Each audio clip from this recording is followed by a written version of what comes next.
meeting. Fantastic. Amazing. All right. Okay, cool. All right, so I'm Amanda Joy, and you're listening to Radio Shields Northeast, and it's the Wednesday Wellbeing Show. And before Christmas, we had an amazing guest on, James, who is he's a spiritual teacher. He's a practitioner of Ayurvedic medicine and also a yoga and Pilates teacher, and he possibly has a million other things on that list that I've not suggested or not mentioned. And we were talking with him about his life journey. And how he'd spent some time in Africa, and when he was at university as well, he kind of was partying quite a bit, and then he discovered meditation, and this took him on an amazing journey, which consisted of having 5 years in India, where he was teaching English for 6 months, and then he journeyed north to the foothills of the Himalayas, where he really decided that he was going to focus on his spiritual journey. And after reading inspirational books and receiving different teachings, he had some moments of what can only be described as just utter bliss, where he really had that sense, that feeling that everything was divine, that everything was one, was unified, and he really began to connect with that philosophy of non-duality. He then went on to be initiated into Yoga Nandra, and then went on to Rishikesh, where he had this moment where he just decided that he was going to completely devote his life, dedicate his life to a spiritual path. He met a lovely Spanish chap who started to talk with him about astral projection, and he went on to Dharamsala. I hope I'm saying that right.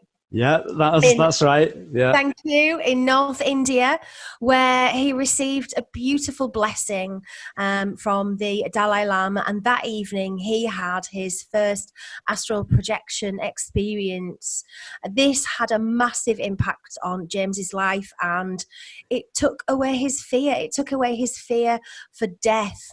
And we chatted all about the importance of taking care of your physical body.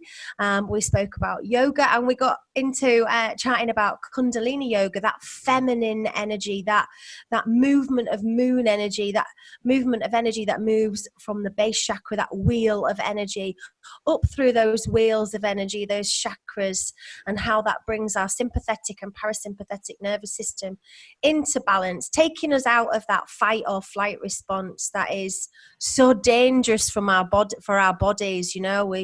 That stress response is what's causing the majority of dis-ease. And I say dis-ease because we're at dis-ease, aren't we? Where we're not at ease with ourselves when we're in that state. And how not only does it take us out of that stress response, but it gives us an opportunity to see that the trauma, the pain, the challenges that we have in life are actually initiations or opportunities for us to grow or develop. But we had such an amazing conversation, and we didn't get a chance to finish the story of James's journey in India. So I am absolutely delighted to have you back on the show today, James. Thank you, Amanda. Delighted to have you back on Radio Shields, and we're even more delighted to be having James on every month. He's going to be on every second Wednesday of the month, so do listen. And if you are following James, we will be making these interviews available on our website. That's the Radio Shields website. They'll be also available on my podcast, and James is going to post it out on his YouTube channel too. So please do watch, and if you do have any questions for James for our Wednesday spots, do reach out, do get in touch with us at Radio Shields, or get in touch with James directly. We would love to answer your questions as well. But James, thank you so much. It's actually Sunday morning. We're doing a bit of a pre-record today. Yeah. And James is giving up his Sunday morning to chat with me today. So thank you, James. Thank you, Amanda, for having me. Yeah, it's a pleasure. Absolute pleasure. Yeah, so you were you telling us all about your your journey, and we got to a part of your journey that was a defining moment. Really, you'd had this spiritual awakening. You'd had this incredible initiation into Nanda yoga. Yogananda's Kriya Yoga. Yogananda's, Yeah. sorry, keep me right on the pronunciations of In things. Rishikesh, yeah. And you'd also had your first experience of astral projection. That must have been like a really powerful moment in your life, like a really kind of defining moment in your life. Yeah, definitely, 100%. It's when you do something first time in your life, and it might be, for example, like, I'm going to use it as an example, losing your virginity. If it's obviously a positive experience, you're always going to remember that moment. So for me, it was just one of those moments that I'll never forget, and it was one of the most powerful astral projections I've had overall. So yeah, it just, what you realize is that there are all these different levels of reality. There are all these different realms, all superimposed on top of each other. Because if you look at non-duality and the physical world, they're like the two extremes: the physical world, the 3D, and then this realm of nothingness, of stillness, of pure consciousness, which is kind of devoid of any phenomena, of any creation. But actually, in between those realms, those two extremes, you have all these different worlds and different dimensions. And when you astral project and when you dream, you're going into the fourth dimension, the astral realm, where beings exist. And it's the realm of emotion and the realm of thought and the realm of intent. So emotions and these thoughts have physical form, and that's why people can see energy who are kind of connected to these realms. Some people have those psychic gifts where they can actually see color and the physical shapes and movement of energy, because their consciousness is tuned in, because it is like a radio station. It's tuned into a different dimension of reality. And at the minute, we're all tuned into radio shields, that we're tuned into. It's just like being tuned into the station. We're tuned into 3D. So everything we see is the physical 3D realm. But when we're in that sort of dream state, the state in between sleep, the meditative state, the shamanic journeying state, which is kind of alpha waves going into theta, then the dial on the brain is changing and is tuning in to a different frequency, literally different wavelength frequency of reality, and they all exist on top of each other. So that's often what can happen when we dream, when we meditate, when we journey. We can start to connect to different energies, different beings. We can start to become aware of different energies around us, or interacting with these different energies. So to kind of have this, to enter into this new world, and it is essentially entering into a new world, you become multidimensional. So we're not just living in 3D, but you start to live in other realities. You start to live in these sort of slightly high frequency realities. And so the dream work, you have to ask, are you more alive when you dream, or are you more alive when you're awake in the 3D? And they say this in the Hindu text. They say, actually, most of us think we're awake when we're actually dreaming, and when we're dreaming, we're actually awake, because say that fourth dimension, that astral realm, is more representative or closer to actual source, or that pure place of pure consciousness. So yeah, it's fascinating. And again, if we look at those more advanced yoga philosophies, or not yoga philosophies, Indian philosophies, they talk about that actually everything is a dream, everything is an illusion, everything is consciousness. So this idea of physicality is an illusion of the senses, and in reality we are actually dreaming everything all the time. And we've kind of like science has kind of grasped some of those concepts as well. You know, the idea that everything that we experience is an illusion as such, because everything that we experience is filtered, if you like, by our senses, our physical senses. Exactly. What we see, what we hear, what we taste, what we smell is all processed by our brain. It's all processed by our mind, and therefore it's all about perception, isn't it? It's about 100%. what we perceive, and our perception of the world is how we understand our world. It's how we exist in our world, but it's not necessarily the truth or the reality, is it? And I think what you're saying is that the work that you did opened you up to a different truth or new realities. Would that be 100%, yeah. And it does help to break down your structure that you already have in your mind, that fixed, belief in just the physical or just the material. But certainly, we all have our own filters based on our upbringing, based on our conditioning. So we're all seeing the world differently anyway, through our own lenses. And those lenses are formed based on our past experiences. So we can look at, say you could watch something on the news or anything, just the way we interact with anyone or anything. And we're all going to see that thing slightly differently based on, again, the lenses of our past experiences that will influence how we see the world. But again, they talk about it's not that this 3D world is false, as some of the Indian philosophies say, that it's pure illusion, Maya. It's just complete. It's not important. It's just an illusion. And the tantric schools, they talk about it's not, the physical world is not an illusion, but it's just a very small percentage, or just a very limited view and perception on the bigger picture, on the infinite reality that we live within. But this is the game. It's like a computer game, a virtual reality game, where this is the framework for which we have to move and work and go through the levels, go up the levels of growth and healing and evolution and expansion.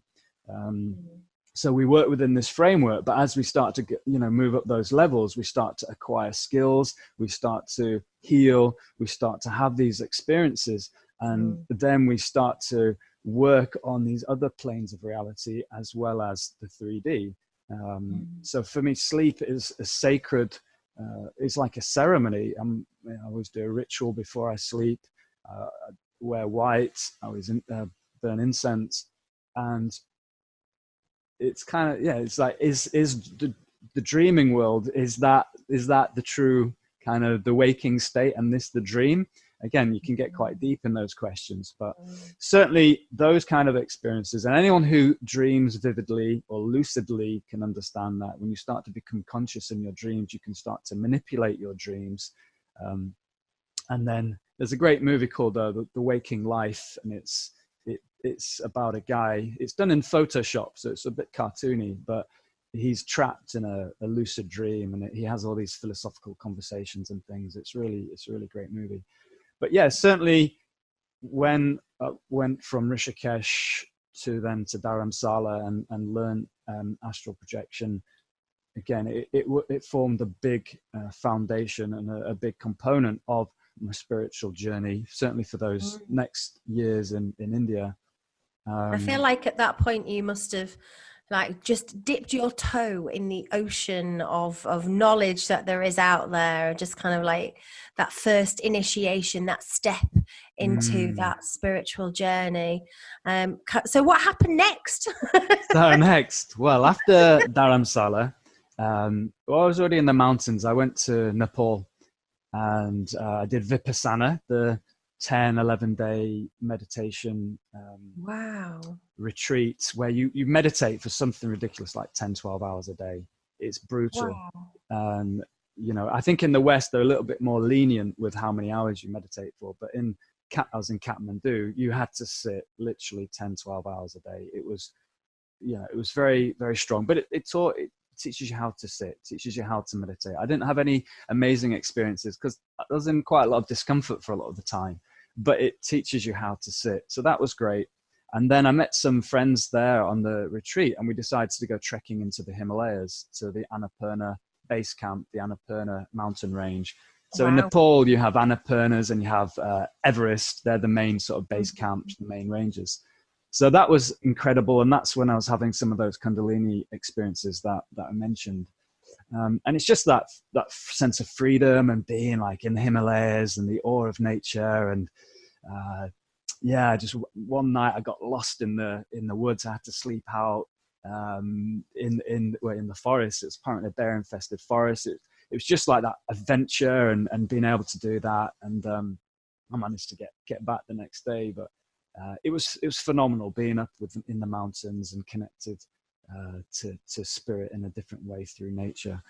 And then I went back to Rishikesh, and I was generally in just a very peaceful state. I was very content, and I was like, right, I'm going to go to China. And I was like, why did you want to go to China? But I thought, like, China's a country that intimidated me. And by then I'd already knew, I'd made up my mind that I was going to study in Varanasi in India. But I wanted another experience and to earn some more money and just have another experience. So I went to China for a year, into Guangzhou, which is also known as, it's the old Canton. So it's very close to Hong Kong. It's known as Sin City. So it's this monster of a city, like toxic, just massive city. Very industrial area. Very industrial, yeah. And China's just kind of up and coming. So it was very modernized, but they seem to have more pollution than, say, we would have in the West or in the Western cities. So I kind of try to bring that squeaky clean yogic lifestyle and way of life into my time in China, in Guangzhou. And I started to learn Tai Chi and all these things, which was great. I'd done a bit of Tai Chi before, as my dad is a Tai Chi teacher. But after a couple of months, I was sharing an apartment with this Canadian guy, and he was a bit of a party animal. And there were about 30 of us from England, America, Australia, all together for this company that I worked for. And after a couple of months, something just snapped. I couldn't keep up with this lifestyle. You know, the environment does play a massive part into your psyche, into your energy. And so I just ended up partying, and I had a great time for those few months. And there's no closing time in the club. So we'd be coming home at like 7, 8 in the morning and just really enjoying myself. And I was in a good place from all the work I'd done in India. But quite quickly, it only took a few months, I began just to really feel very uncomfortable in myself. And I just was not happy. I can't remember a time where I've not been comfortable in my own company. But after those few months of partying, and I was unhappy. And I use the analogy of, you going to the top of a cliff, you're going to the edge of a cliff, and then just something small happened. I just fell off the cliff, psychologically, emotionally. And then that was at the end of the first semester. And then I went to Thailand and met my family, and I kind of fell off the edge of the cliff. And I was like, I can't go back and do what I was doing there in China. So the second semester, I was a lot more sort of calmer. I started to focus again on my health, and just chilled out a lot.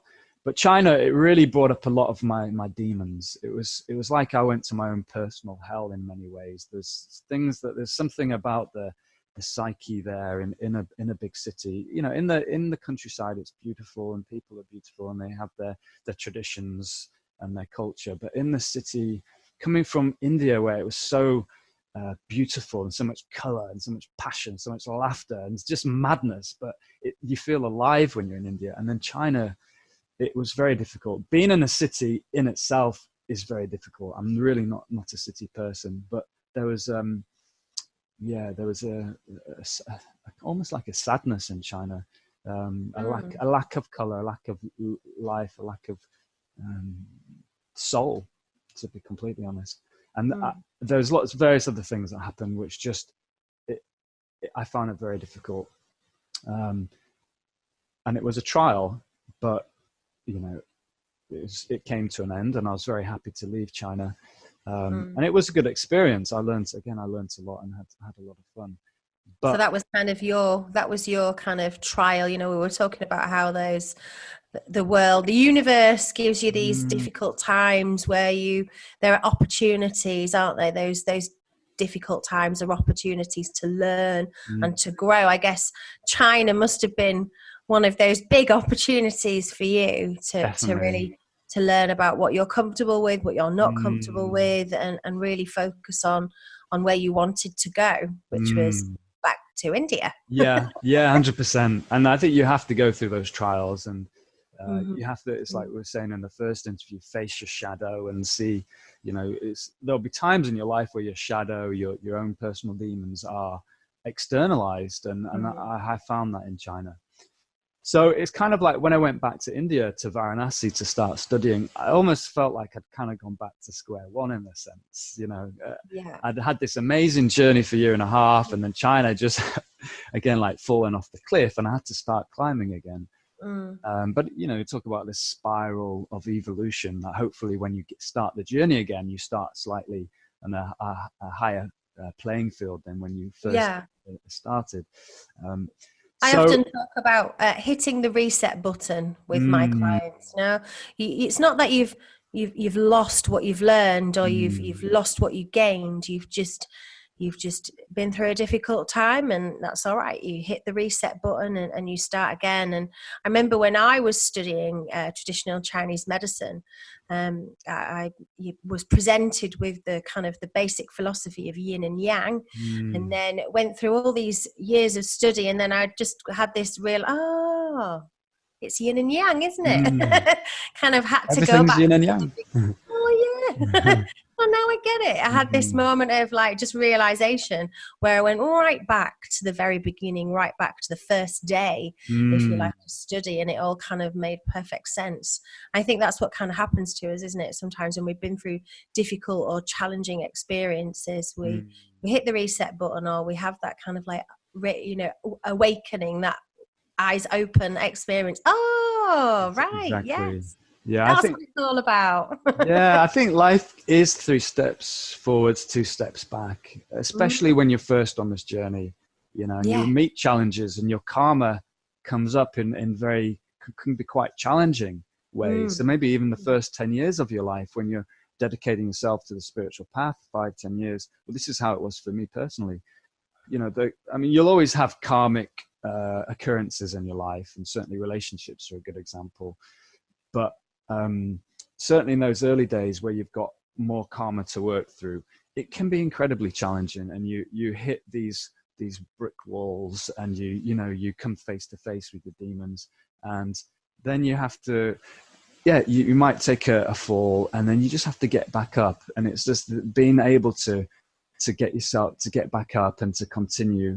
Say you're dealing with addictions, or you're dealing with a diet, or you're dealing with a health regime, and you have a bad day, you have a bad week, you have a bad month, and not beating yourself up too much about that, and just getting back on the saddle, and just to continue, and hopefully each time you'll be able to push the boundary a little bit more, and go that little step further.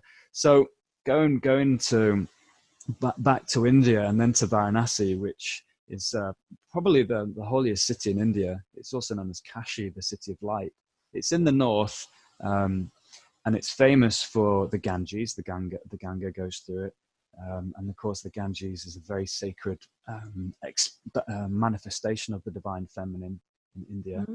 And it's famous also for its burning ghats. So when the philosophy is, when Hindus die and they're burnt in the ghats, the burning ghats, the cremated there and put into the Ganges, then it helps to create get rid of their karma and leads to moksha, which is freedom, liberation. Wow. So it's a very powerful, very it's quite abrasive. It's quite a very intense city, Varanasi, and a lot of people feel intimidated. Even before you've been, it just has this reputation of being a very intense, quite full-on place. And I remember what a friend mentioned, oh, you should study in Varanasi, and I hadn't been, but I just immediately just dismissed that. I thought, no, there's no way I can study in Varanasi. I knew there was a university there. But after visiting Varanasi before I went to China, it's a beautiful, the university is massive, very green, and it's quite peaceful. That's down towards the university in terms of the Ghats there. So yeah, I moved to Varanasi and studied. I went to university there, BHU, Banaras Hindu University, which is one of the biggest universities in India, and studied first year postgrad diploma in Indian philosophy and religion, because I hadn't done philosophy or religion before at university. So, and then I was qualified to do the 2-year MA program in the same subject, Indian philosophy and comparative religion. So kind of covered the world religions more briefly, and then went into a lot more depth into Indian philosophy and some of the famous texts that kind of support these schools of philosophy. And again, it's a big subject. These texts that you were reading, like, how old are they? How far back do they go? Where do they come from? Yeah, that's a good question. I mean, in terms of the Vedic culture, the Indian Vedic culture, we're looking, the thing is, it was an oral tradition. It's passed down, and they actually call Hinduism is referred to as Sanatana Dharma, which means the eternal path, the eternal religion. So the idea is that these teachings are from time immemorial, but we have the Vedic culture really start to become prominent around 1500 BC. So really from that period, 1500 BC to up until modern day, you have a lot of these great schools of philosophy and traditions and texts. So the Vedas are very much like, in a sense, what the Old Testament is like, or the Old and New Testament is like for us. It's their ancient texts. And then you have books like the Bhagavad Gita, the Upanishads. The Upanishads are part of the Vedas. They're a bit more modern in their philosophy. And you could maybe, if you wanted to compare them to the New Testament, you could do, in a sense, to help understand their tradition. And so the Vedas are kind of hymns and mantras and songs to the deities. It's very shamanic. It works with like the nature gods, and god of the rain and god of the water, god of god of sun, fire, Agni, and then but it evolves to more this non-dualistic philosophy, the philosophy of the Upanishads, Vedanta, which is one of the schools of philosophy. So yeah, it was phenomenal. They say there are 6 orthodox schools of philosophy in India, which means they take the Vedas as authoritative. And that includes things like yoga, Patanjali's yoga, Raja Yoga, Vedanta, and so there are some other schools. And then you have the non-orthodox schools of philosophy, which include the Buddhist schools, Jainism, which is a religion of India, and Chavaka, which is materialism. And then you have separately, Tantra and Kashmir Shaivism, which became my preferred school of philosophy. It's absolutely incredible. So, those 3 years of studies, I really just got my head down, and I really enjoyed university and learning all these different philosophies, reading all these texts, and just really learning much more about the Indian philosophical tradition. And I was getting all the answers that I was originally yearning for. And so it was very mind expanding. And I felt like as we were going through the different schools of the different texts, I was it was almost like I was downloading the information. I was embracing what was being conveyed in these texts. And when I was quite disciplined with my yoga and my meditation, and then that to learn and to expand your consciousness is a form of yoga. It's Gyan yoga, which is the yoga of wisdom, yoga of knowledge. So it's like when I was referring to reading the I Am That book by Nisargadatta Maharaj. When you start to understand this, when you understand these concepts, it can be very liberating. And they say in Indian philosophy that whether they believe in God or not, they all recognize that the soul is divine and we are in a state of avidya, of ignorance as to our true nature. And it's gyan, it's knowledge that sets us free ultimately. Okay. So there are different ways, different paths you can find and discover that knowledge. And again, in yoga, you have those bhakti, devotion, gyan, wisdom, karma yoga, yoga of action, and raja yoga, which is like the Patanjali's yoga, what we start to understand more as yoga in the West. But there are these different paths that all lead to the same goal, which is to recognize yourself as divine, as opposed to, you know, this physical body, this mind, and these things. So, yeah, it was a great 3 years, and I started to then get back and go further and push the boundaries more than I ever had done as I was going deeper into these schools of philosophy and doing retreats. I was also studying a tradition outside of university that we did cover it briefly at university called Kashmir Shaivism, which is a tantric school of philosophy, and it's a non-dualistic school. So you only have 3 or 4 non-dualistic schools. You only have really 2 Hindu non-dualistic schools. Vedanta, which is very famous. People like Eckhart Tolle and Muji, and a lot of the more modern spiritual teachers are Vedantins. Vedanta means end of the Vedas, so that's the Upanishads and using the Gita.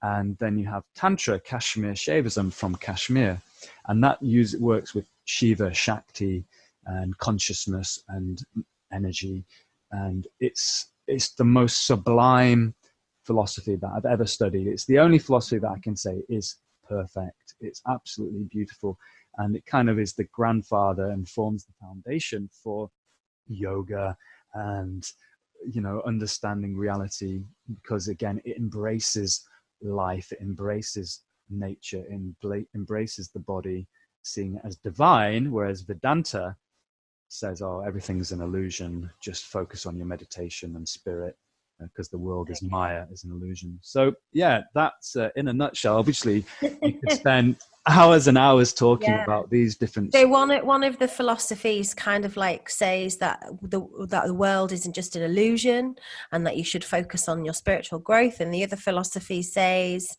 that. Tell me again. Put it into kind of more. Yeah. So arguably the two most advanced schools of philosophy in India. You have Vedanta, and there are many schools within Vedanta, the umbrella. But Vedanta, Advaita Vedanta, it says that Jagat Mithya, the world is an illusion. Yeah, Brahma Satyam, Brahman, source, is the only reality, and the world is an illusion.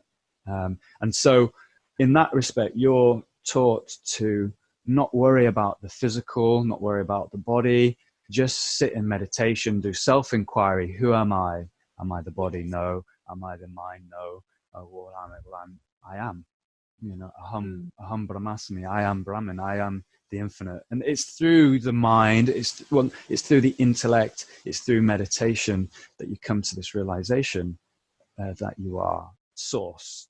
Yeah, and everything is source, and everything. The world of illusion is an illusion. Tantra, which is more relevant now and more relevant to the West, says that yes, you are source, and source is all that there is, but creation, the world, people, the body, animals, nature, everything is also divine. Everything is an expression of divinity. How can you say the world is an illusion when everything is divine, everything is source?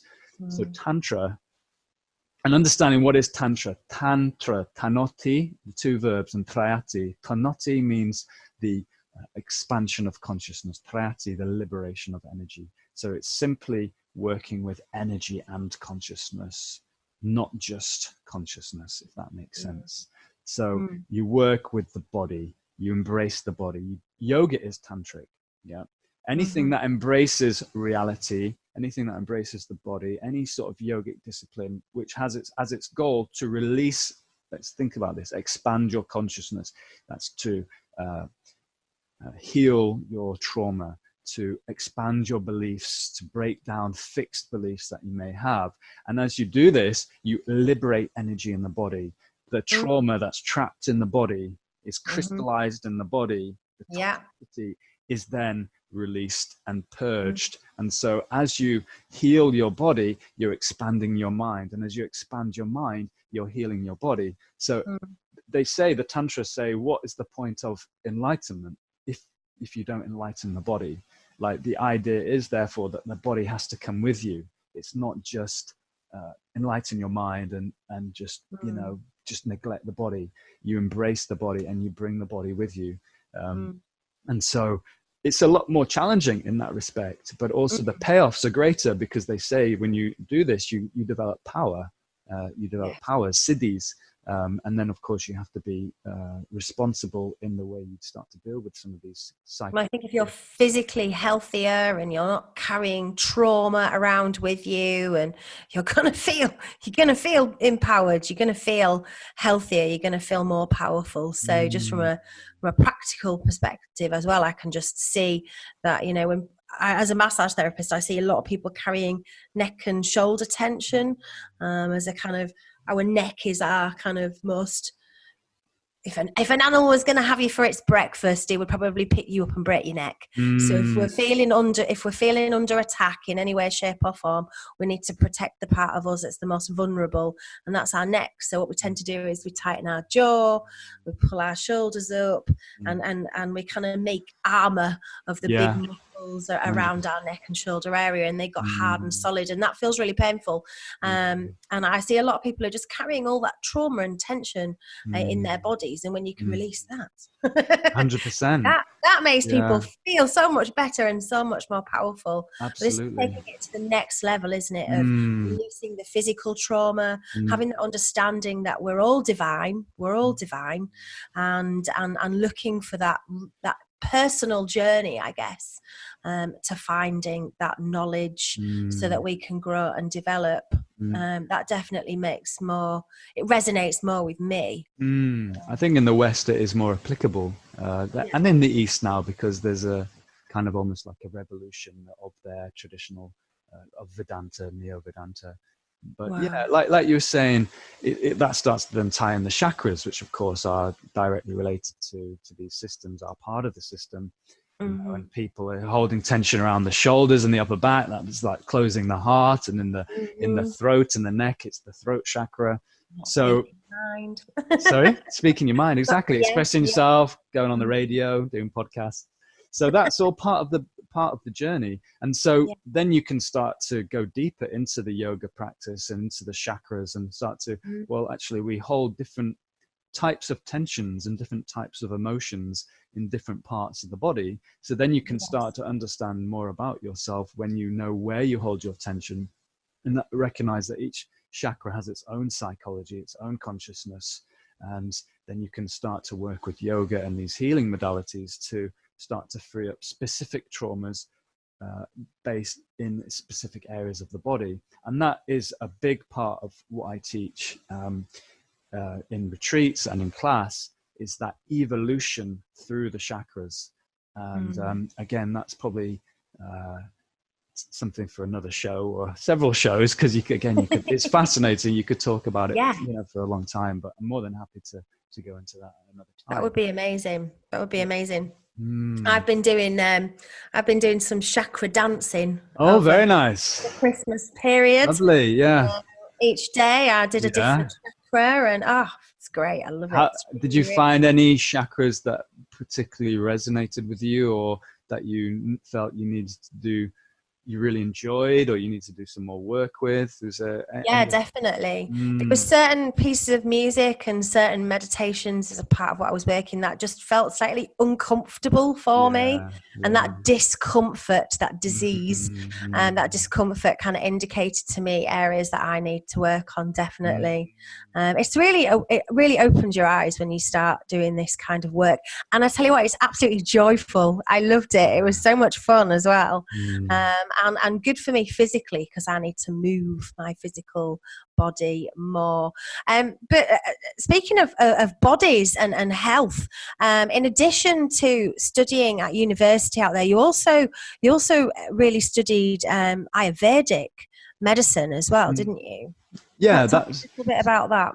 absolutely. So during the holidays, and it was getting too hot in Varanasi, I'd go to the north, back to Rishikesh, and then back to Dharamsala. And that's when I'd really study the yoga and Ayurveda. So I did a number of different Ayurveda courses. I was learning massage, but also going into the science and the philosophy of Ayurveda. So Ayurveda and yoga go really well together. Ayurveda is the medicine, the traditional medicine of India, and again, it's as old as the Vedas, so it's ancient. And Ayur means life, or the longevity of life, and Veda means wisdom. So the Vedas literally means wisdom or knowledge. So it's the wisdom of life, or the wisdom of the longevity of life. And so to study that, it was very enlightening, and it assisted me on my own journey of healing and health. And then it's been a big part again of what we teach now in Harrogate, and we have Ayurvedic yoga retreats where we teach Ayurveda, which is more lifestyle, and then yoga. I mean, traditionally yoga it wasn't necessarily about the physical body. It was more about going into higher states of consciousness. It was a path to enlightenment, whereas the Ayurveda was more about keeping your body healthy, looking at diet and lifestyle. But of course, the physical aspect of yoga is very good for the body as well. So Ayurveda, again, it's still very much practiced in India. It's still very big there, as well as the allopathic Western approach to medicine. But really, Ayurveda, it focuses more on prevention, and it's about coming into balance and into harmony with your environment based on your own particular expression of energy. It recognizes, and I think I can't think of any other systems of diet that recognize everyone is different, everyone is unique. Yeah, so we're all slightly different, and it's based on the elements. So it's called the Pancha Mahabhuta, the 5 great elements. And you see the elements in all traditions, in the West, in science now with the Platonic solids, recognizing that these actually form the foundation of the periodic table, and they know this through science now. And it's in Western magic and the Kabbalistic Western mystical traditions. It's in obviously Chinese system. And so these 5 building blocks of reality, the 5 elements, it's physics, it's science. And in the East, they have a different way of understanding, of course. So you have obviously earth, water, fire, air, and ether, space. And what they recognize in Ayurveda and in all Indian philosophies, actually, that reality is based on these elements. And in Ayurveda, it goes one step further and recognizes that these elements kind of combine into 3 categories. And these 3 categories are known as doshas. And we all typically fit into one, or we have a primary and a secondary dosha. And that can help us understand who we are genetically, biologically, how we were born, just our nature, our prakriti, our nature. So when you know your dosha, then you understand a lot more about yourself, and then you know what you need to do to counteract certain potential issues you're having. For example, when I first went to India, I used to get a lot of skin issues. I used to get these horrible burning blisters on my skin. It was horrible. It was miserable. And I was like, why on earth am I getting these horrible skin issues, complaints? And then when I started to learn Ayurveda, I recognized that I am a pitta, which is fire and water. And of course, I was eating all the Indian foods, very Lots of spicy oily, very food. spicy, very hot. And it's like if someone's already hot, like really hot, and then you're adding more heat on top of that, you get this overflowing of heat. The body can't deal with the heat. And so it comes out of the skin because obviously it's in the blood and the liver, it's connected to the liver. So once I understood that, then obviously I cut out all those foods that were aggravating the pitta. And so you're coming into balance, into harmony, into resonance with your inner and outer environment. And of course, India is also very hot as an environment. So it was like double, triple heat, fire, all on top of each other. And so once I understood, okay, I need to balance my pitta, I need more cooling foods and more a cooling lifestyle, if you like, then it completely sorted all of that out. So it's fascinating, and it's all about, again, balancing the elements, balancing the energies based on your particular dosha. It's really good, isn't it, to have that kind of guide, and it takes into consideration your body shape, your lifestyle, how you respond to different situations or circumstances. It really is a very holistic, whole body way of looking at who you are, and then that information, that knowledge about what who you are within that medical system gives you that information about how you can then move forward and make better and healthier choices. Absolutely. Absolutely fascinating. So when we air this, it will have just entered into the new year. Yes, Happy New Year, everyone. Happy New Year. 2020 is a new decade. No, it's so exciting. 2020. Oh my goodness. Good year. And it's going to be an amazing year. And I really believe that this is the year that people are going to wake up to these kinds of approaches to their health, to their mental well-being.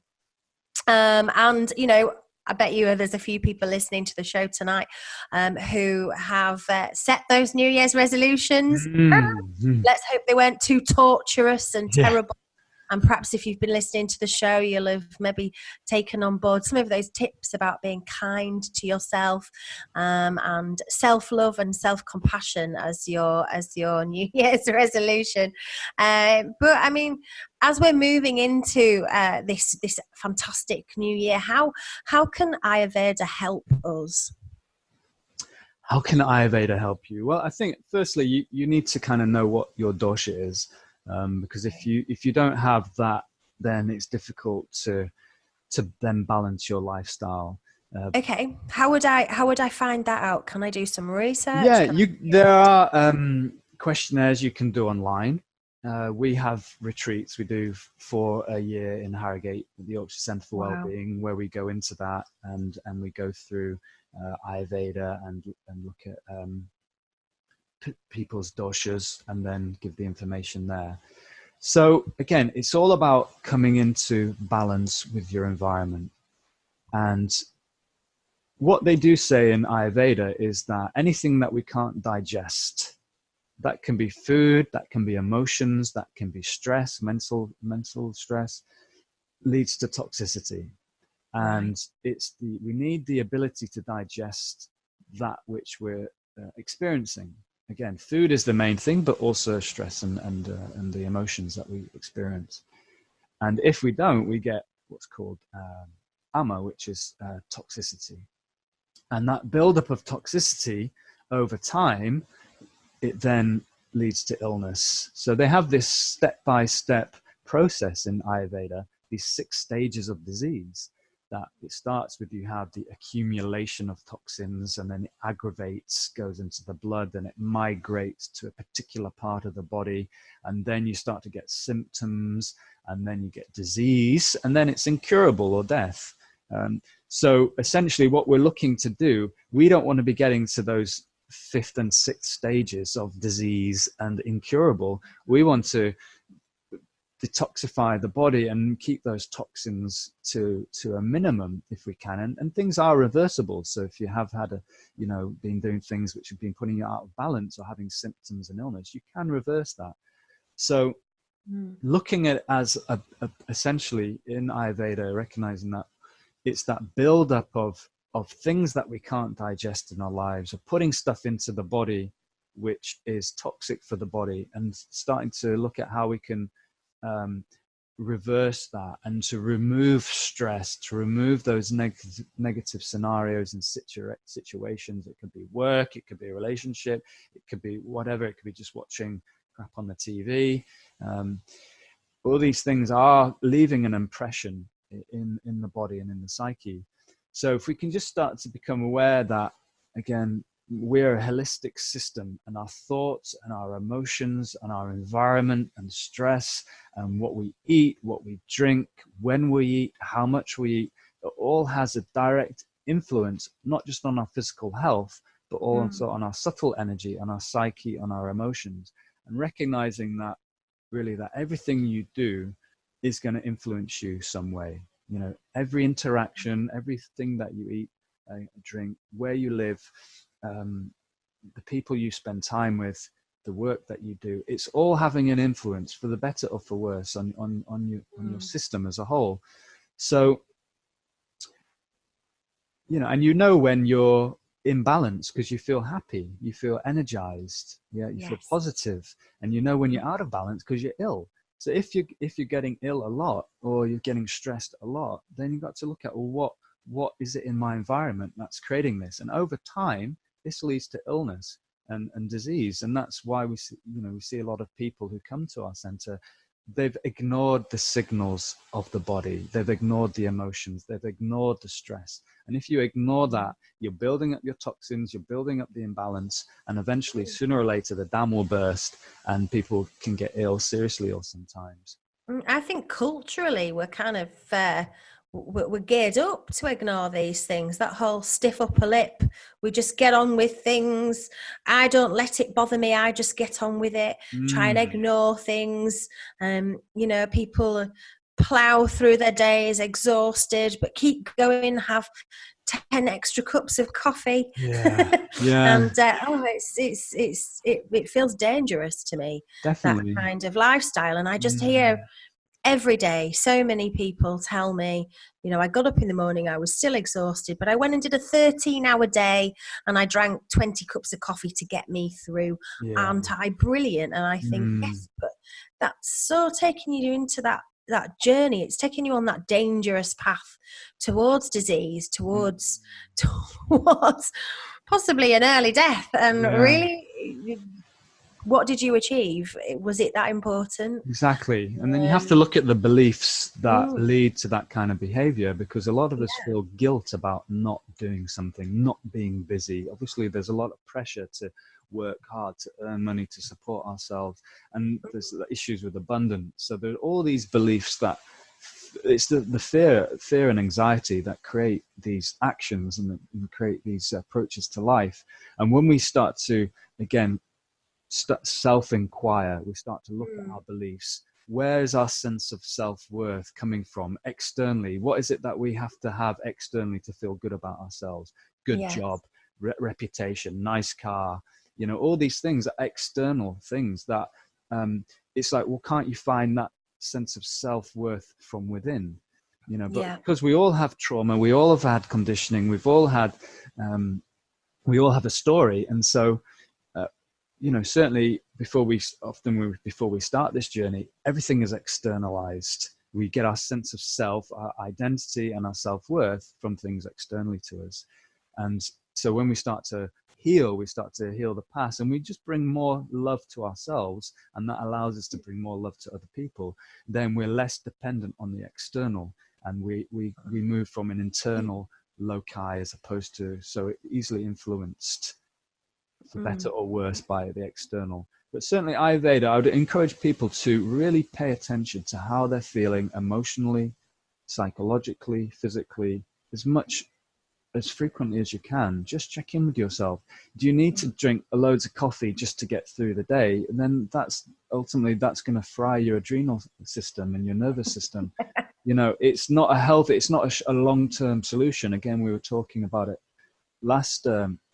our last interview, where, you know, we want to get out of fight, flight, freeze, sympathetic nervous system with adrenaline and cortisol pumping through our veins. We want to be able to go into that more parasympathetic state, or get more balance between the two. But again, it's difficult because some people are locked into the matrix and locked in. And if you have responsibilities and things like that, you know, you have to work, you have to do this, that, the other. But it's ultimately, I believe we're all here. We all have a dharma. We all have a duty. We all have a mission. We all have a destiny. And ultimately, it's what we're most passionate about. And you can make a living from what you're most passionate about. You're doing it. I'm doing it. Certainly am. Exactly. And life, it's such, life becomes so much more joyful when obviously what you spend most of your day doing, your work, is also your passion. And that path, that dharma, then will lead you to your own healing as well, because you'll meet the right people. You'll just, life will take over at that stage. So yeah, I just encourage people to really tap in to how they're feeling, and even just having 5 minutes at the start of the day, end of the day, in the middle of the day, a few deep breaths. How am I feeling? Am I happy? You know, is this what I really want? Because the 2020s are going to be a time with all these incredible astrological alignments of people moving more into their soul path and the soul dharma, their destiny of coming into what gives them true joy and happiness, as you know, the system and the matrix starts to go through some radical changes and starts to potentially dissolve and lose its power. So we're all stepping up to the plate now. We're all stepping into our power and into our bliss and into our dharma. And yeah, I would encourage you to find that which gives you joy and passion, and really work with that and develop that. And if you're not happy in your work, or you're not well and something is not right in your environment, just do what you can to change that. Yeah, absolutely. So find out who you are, perhaps do a bit of self-inquiry, and once you've got that knowledge and that information, and connect with your passions, connect with what you're here for, what your divine calling is, if you like, and know that you're divine. Check in with yourself that you're calm, happy, feeling well, feeling empowered. And if you're not, take those sometimes just really small and simple steps towards being healthier, being happier. I know one of the things that I experienced through my journey becoming a practitioner was I've always had, for many years, I always had issues with my weight, and I know that at this time of the year a lot of people are looking to reduce their body shape and size and to become fitter and healthier. And I think I probably set a New Year's resolution every year. So this year I'm going to lose weight. This year year. And every year I wasn't really doing very much, and I put myself on these punishing and cruel gym regimes that worked really well, and then I'd stop going because it was painful. Exactly, and then it would have been a waste of time, or I would drink these crazy milkshake drinks and not eat, and then I'd be hungry and angry because I was getting angry. Yeah. But that's the thing, we can push ourselves, and that's the problem, I think, with New Year's resolutions. Then we beat ourselves up about it if we fail, and then we get all depressed and we beat ourselves up, and then we go back to those old habits. I think with Ayurveda and the diet of Ayurveda, you're not cutting stuff out. You're not pushing yourself and forcing yourself to do something. There's not restrictions there, are there? It's guidelines. Enjoying. Yeah, it's guidelines. So, for example, you're most likely your dosha is kapha, which is earth and water. So that dosha they're very maternal and caring and loving and warm, the best immunity. It's the strongest. In the Western tradition, talk about physiology, endomorph, mesomorph, ectomorph. So it's the larger boned, and that's just genetics. That's how you are, and it's actually the most robust of the doshas. However, one of the tendencies is to have too much earth in the physiology, too much, and putting on extra weight can be an issue for kapha. So there's nothing wrong. Like, people think, why do I have these weight issues? There must be something wrong with me. Well, no, actually, it's your dosha. It's your dosha to have those potential tendencies. And once you understand that, it gives very clear guidelines as what you can do to balance the earth element and to not put on the extra weight. So for example, kapha, the food that they should avoid, unfortunately there are 6 types of foods in Ayurveda, and so sweet is one of them. And so basically kaphas want to take it easy on the things like carbs, on meat, on fats, on proteins, on milk products, things like heavy pasta dishes and lots of bread and big rice dishes are because they're already earthy. That's already the earth element. So you're just like ours, putting fire on fire, you're putting earth on earth. So what the kapha, to have a lighter meal, or a meal that is based more on pungent, bitter and astringent. So that would be more greens, more vegetables, pungent spice. So kapha need a little bit of spice, a little bit of chili, a little bit of spice. Yeah, a little bit of spice, a little bit of heat, because that actually helps to move things. It helps to move the circulation and the metabolism. So pungent is more your spices, astringent like some of your veg and pulses and legumes, and bitter is more like your some of your fruits and your green leafy vegetables. So, and also say kapha has the spinach, and all that good stuff. And they say kapha has the slowest metabolism of the 3 doshas. They need to sleep the longest, slowest metabolism. So therefore, whereas vata and pitta, the other 2 doshas, fire and air, they can have very strong digestions, and they need to eat 3 or sometimes more than 3 times a day, certainly for vata, which is the air type. With kapha, because it's a slower digestion, you don't need to necessarily have three meals a day. And we had a friend who was coming on retreat, and she was kapha, and she had some weight issues, and she just changed her breakfast from having a normal kind of cereal breakfast to a smoothie in the morning, and then just having the 2 normal meals after. And she managed, through doing that small change, she managed to manage her weight. But certainly from my experience, managing weight often is about the size and the time of the evening meal. That really does influence things a lot. So there's this thing called, and this is according to Ayurveda as well, because your digestive enzymes and acids are most active during the middle of the day. When the sun is highest, it's the time where your fire is strongest.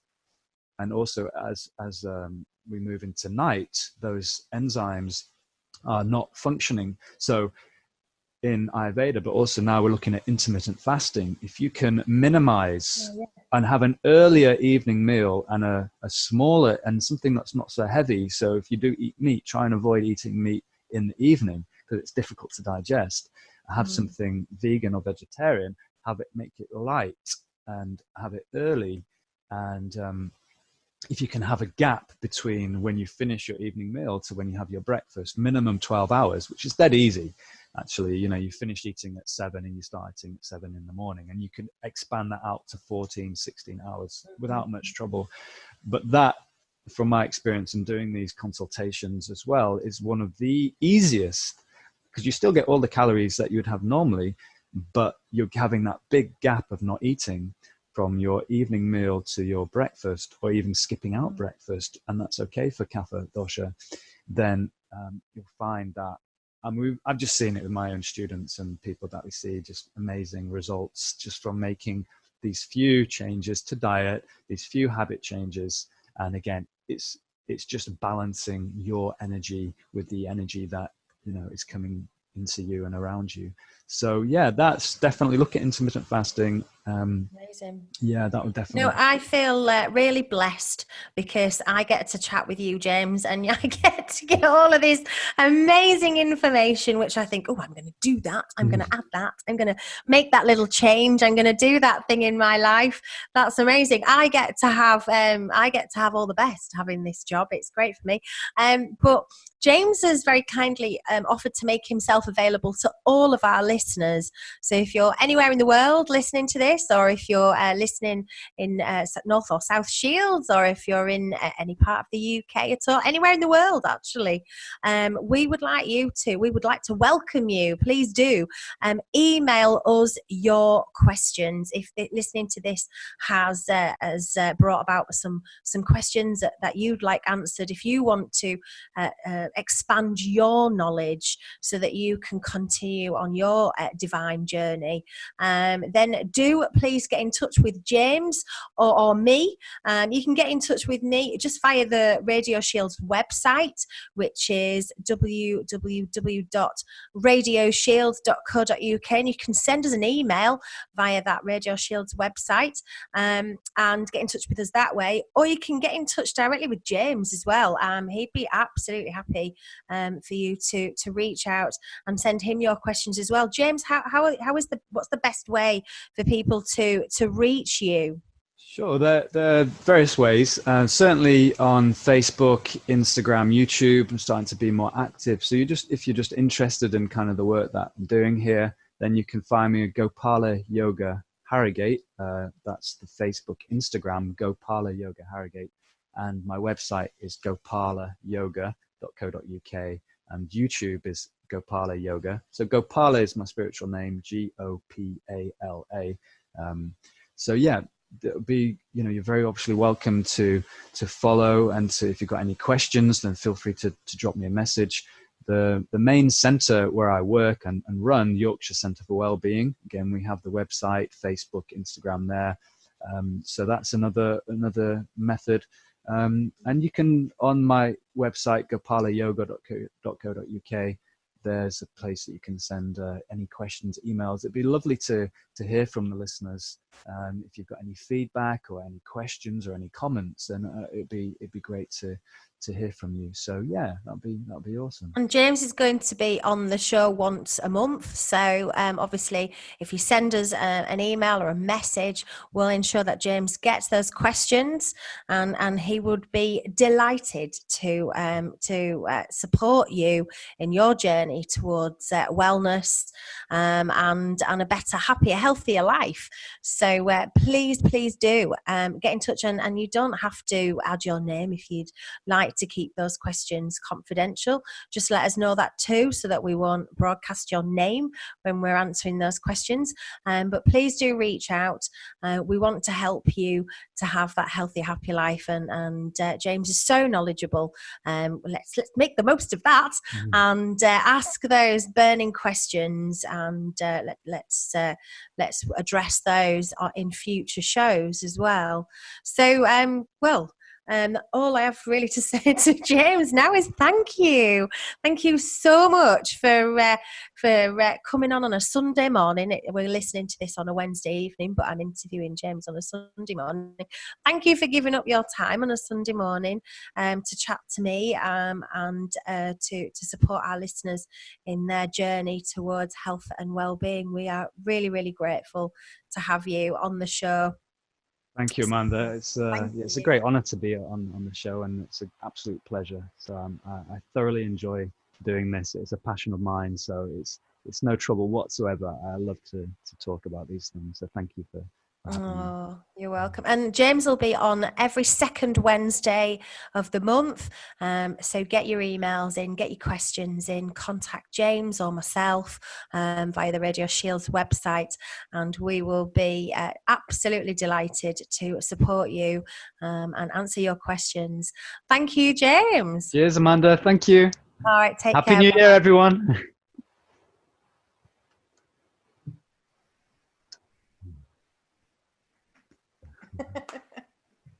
That was great. That was great. That was great. That